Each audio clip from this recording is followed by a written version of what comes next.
Welcome to my channel. A missile fragment fell and exploded in Doha, Qatar, as Iran continues striking U.S. assets across the Gulf, targeting multiple military bases. Smoke was seen over industrial areas of Qatar's capital.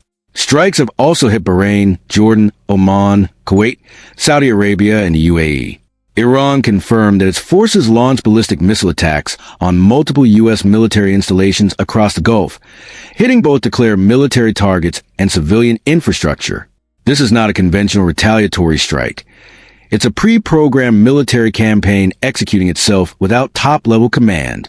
Within hours of Operation Epic Fury, Iran's missile and drone forces launched attacks simultaneously across 11 targets in 11 countries: Israel, Bahrain, Qatar, Kuwait, UAE, Saudi Arabia, Jordan, Iraq, Cyprus, Oman, and even a tanker in the Strait of Hormuz. Key events and impacts. U.S. Fifth Fleet headquarters in Bahrain struck, with smoke rising from the perimeter and a Shahid drone hitting a nearby residential tower. This command center oversees naval operations across 2.5 million square miles, including the Arabian Gulf, Red Sea, Gulf of Oman, and parts of the Indian Ocean. The strike significantly degrades command coordination while operations continue. Dubai International Airport, the world's busiest, suspended all flights after being hit.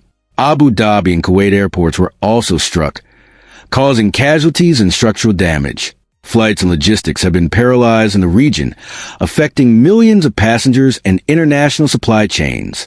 Jebel Ali Port, a major container hub in Dubai, suffered missile damage, showing Iran's intent to disrupt logistics supporting Gulf-based military operations. Shipping delays, container backlogs, and fuel supply interruptions are expected. Iran struck for U.S. military bases directly: Al Udeid Air Base in Qatar, Ali Al Salem in Kuwait, Al Dhafra in the UAE, and Fifth Fleet HQ in Bahrain, demonstrating a calculated effort to degrade regional military coordination. The operational logic is clear: deny the logistical and command infrastructure supporting U.S. operations. Airfields, ports, and supply chains critical to sustaining high-tempo military operations are deliberately targeted. By striking civilian and dual-use infrastructure alongside military installations, Iran is demonstrating a total operational denial strategy across the Gulf theater. Other highlights: Jordan intercepted 54 drones and 2 ballistic missiles, though debris caused material damage. Iraq saw explosions near Erbil International Airport following drone attacks by Iran-aligned militia forces. Saudi Arabia intercepted strikes targeting Riyadh and the eastern oil provinces, underscored Iran's focus on both military and economic pressure points. Cyprus. RAF Akrotiri, a NATO base hosting US U-2 reconnaissance aircraft, was targeted, expanding the conflict geometry and potentially triggering NATO obligations. Strait of Hormuz. A tanker was attacked, 4 crew members injured, and Iranian forces issued closure warnings to commercial shipping. This threatens 20% of global seaborne oil supply, immediately spiking international oil prices and creating a global energy crisis. Oman's maritime security centers confirmed attacks on port infrastructure, showing Iran's intent to disrupt the flow of both commercial and military logistics through the Gulf of Oman. Air defense performance. 282 missiles and 833 drones intercepted by Gulf states in the first wave alone. Iran reportedly has 700 ballistic missiles remaining after day 1, meaning sustained attacks could continue for roughly 12 more days at current tempo. Interceptor stocks in Bahrain, Qatar, Kuwait, and the UAE will be heavily strained as the barrage continues.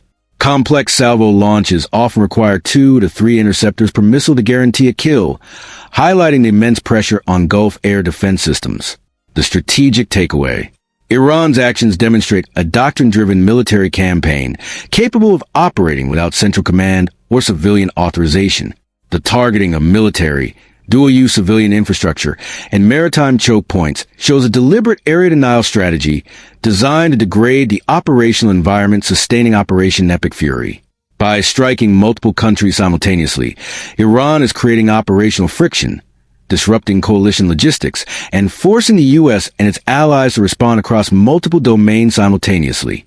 Future considerations: if U.S. B-2 strikes destroy Iranian underground missile stockpiles faster than they can be launched, Iran's strike rate will gradually drop.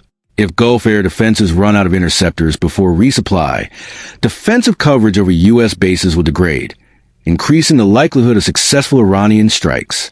Escalation in the Strait of Hormuz, including mine-laying or anti-ship missile operations, could open a separate naval front, threatening global oil flows and requiring dedicated U.S. naval resources to counter. Iran's simultaneous targeting of NATO Gulf states and key maritime choke points demonstrates a multi-domain operational doctrine, combining missile, drone, air, naval, and cyber dimensions to overwhelm traditional defense structures. The psychological impact is massive. Civilian populations in Dubai, Doha, and other Gulf capitals face chaos, panic, and infrastructure disruption, while regional militaries are forced to operate under extreme pressure with degraded communications and logistics. The IRGC's missile and drone campaign is pre-planned, resilient, and strategically comprehensive, striking simultaneously across multiple countries, targeting both military command structures and logistics that sustain them. It is a demonstration of modern, doctrine-driven warfare, showing that even after losing its entire leadership, a force can operate autonomously and execute complex, multi-domain operations.